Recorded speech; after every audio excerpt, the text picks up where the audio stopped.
इस वीडियो में हम देखेंगे कि हम कैसे यूनिट वेक्टर को, पोजीशन वेक्टर को और डिस्प्लेसमेंट वेक्टर को अपने इस फोर्स के कूलम्स लॉ के एक्सप्रेशंस में कैसे इस्तेमाल कर सकते हैं। तो इसके एप्लीकेशन के लिए कुछ बेसिक रूल समझने होंगे कि हम सबको साथ में कैसे यूज़ करते हैं। जैसे मान लीजिए सबसे पहले एक एक्स वाई एक्सिस है, ठीक है।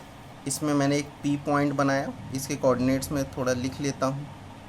पी पॉइंट के कोऑर्डिनेट्स हैं एक्स एक्सिस पे मैंने कह लिया ये 3 पॉइंट है, वाई एक्सिस पे ये मैंने कह दिया टू यूनिट्स हैं, ठीक है। इसी तरह मैंने क्यू पे कह दिया कि ये कोऑर्डिनेट और इसके कोऑर्डिनेट्स हो गए, ये 1 है और इधर है ये 3 4, ये कह दिया 4।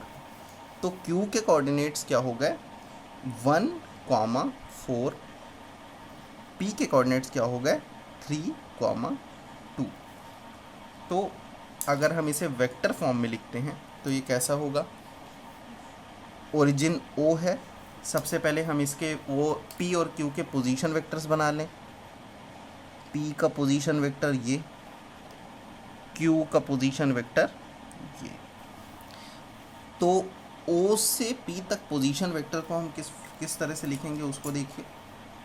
O P vector will be equal to, ये 3, 2 है ना, यानी 3i cap plus 2j cap, ठीक है।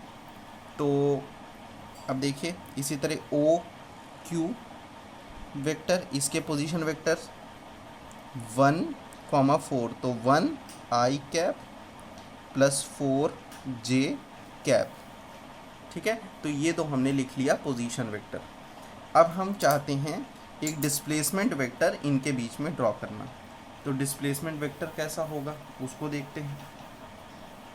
मैंने एक ड्रॉ किया डिस्प्लेसमेंट वेक्टर P से Q की तरफ, ठीक है, P से Q की तरफ।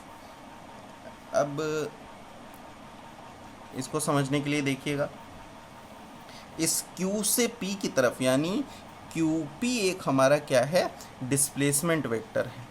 इस डिस्प्लेसमेंट वेक्टर को हमें निकालना है। तो डिस्प्लेसमेंट वेक्टर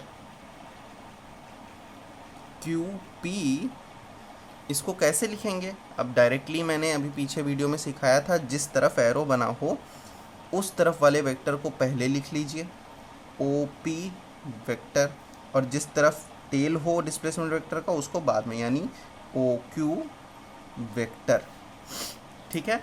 तो अब यहाँ से सीधे ही हम निकाल सकते हैं OP वेक्टर कितना 3i cap plus 2j cap minus 1i cap plus 4j cap. तो ये सब तो सॉल्व करना आपको आता है, i को i के साथ अरिथमेटिक तरीके से सॉल्व करेंगे, j को j से सॉल्व करेंगे, लेकिन मेरा यहाँ उद्देश्य ये बताना नहीं है। अब मैं चाहता हूँ इस QP वेक्टर को OP vector minus OQ vector के फॉर्म में लिख लिया मैंने। मान लीजिए मैं इसको नाम दे देता हूँ, इसको मैंने नाम दिया R1 वेक्टर, R2 वेक्टर, और इसको कह दिया R0 वेक्टर, R0 या R0 आप जो भी कहें, ठीक है। यानी यहाँ इसमें मैं लिख सकता हूँ R0 vector is equals to R1 vector minus R2 vector. लिख सकते हैं, बिल्कुल लिख सकते हैं। तो अब इसका मतलब हम यहाँ पे थोड़ा सा इसको और सॉल्व करते हैं। मैं चाहता हूँ इस R0 वेक्टर की डायरेक्शन में एक यूनिट वेक्टर निकालूं। तो R0 वेक्टर के डायरेक्शन में यूनिट वेक्टर को मैंने नाम दिया R0 यूनिट वेक्टर। आपको पता है किसके बराबर होगा, R0 vector divided by magnitude of R0 vector, ठीक है। हम इसको ये भी लिख सकते हैं ना, R0 वेक्टर क्या है R1 माइनस R2 वेक्टर्स हैं ये, divide by mod of R1 minus R2 vector. इसको सबको बताने के पीछे केवल एक ही एम है कि आगे इस तरह के एक्सप्रेशंस आपको मिलने वाले हैं। तो अभी के लिए आपको ये सारा कुछ निकालना आता है, यूनिट वेक्टर निकालना आना चाहिए, यूनिट वेक्टर ये वेक्टर्स का एडिशन आना चाहिए, ये एक्सप्रेशन कैसे दिख रहा है, क्यों आया है, ये आपको पता होना चाहिए कि मैंने उसको आर नॉट को ही R1 माइनस R2 के फॉर्म में लिखा हुआ है और ये हमारा क्या बन रहा है, हमारा यूनिट वेक्टर। इतनी बड़ी सी क्वांटिटी, ये छोटा सा यूनिट वेक्टर है, unit vector R naught. Unit vector, unit vector होता क्या चीज़ है, ये इस वाले एरो की डायरेक्शन का यूनिट वेक्टर, यानी ये जो पूरी डायरेक्शन है, इस पूरी डायरेक्शन को रिप्रेजेंट कौन कर रहा है, ये अकेला आर नॉट कर रहा है, आर नॉट यूनिट वेक्टर। ठीक है, तो इस वीडियो में इतना ही।